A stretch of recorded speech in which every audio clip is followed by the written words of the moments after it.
Not that you should, but if you were inclined to set aside the many points of substance that we just covered about last night's vice presidential debate, as well as those we did not get to, even the most extreme critics of Governor Sarah Palin would be left with one undeniable concession. In our fourth story tonight, Palin brought a folksy, outside-the-beltway style to the debate that the pundits, politicians, and voters across America just have not seen before. Or have they?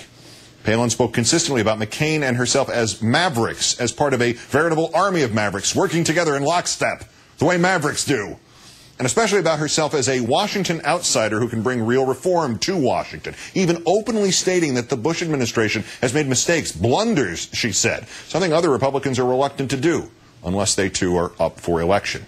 Here is one such remark. We had that track record of reform, and I've joined this team that is a team of mavericks with John McCain, also with his track record of reform, where we're known for putting partisan politics aside to just get the job done. Using bipartisan reform to get the job done, to get results. Reformer with results. Not exactly a typical Republican campaign theme, but the kind of thing Washington hasn't seen in a long time. In fact, despite her self-portrait as a Washington neophyte qualified to clean the town up by virtue of her outsider cowboy status, the consummate inside Washington GOP group GOPAC told Countdown tonight that in 2005, during Palin's gubernatorial campaign, she signed up for GOPAC training. GOPAC, Newt Gingrich's former group, specifically created to train new Republican politicians around the country to carry water for GOPAC's Republican establishment agenda. And so, while Governor Palin spent much of the debate claiming she represents a change from the Washington of George W. Bush, she marches in lockstep with his policies and outlook. Look, global warming needs to be taken very seriously, and I take it seriously. But science, there's differing opinions. There are real changes going on in our climate, and I don't want to argue about the causes. More to the point, the people around her, the top-level campaign staffers crafting her message of change and reform are almost all from the inner circle of the same Bush campaigns and administration from which she offers that change.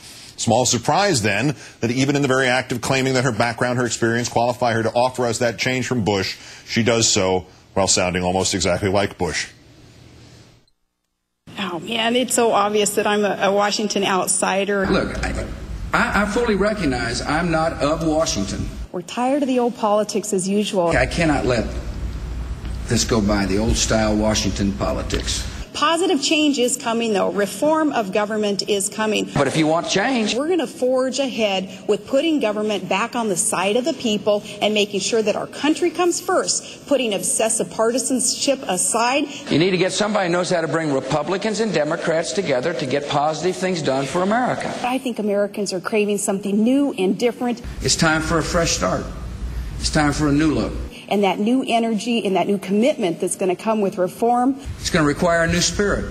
That's what I've done as governor. It's been my record as governor of Texas. Take on my own party when I had to and work with both sides of the aisle. To reach out across the partisan divide. Appointing those who would serve regardless of party, Democrats, Independents, Republicans. To say to both Republicans and Democrats, let's come together.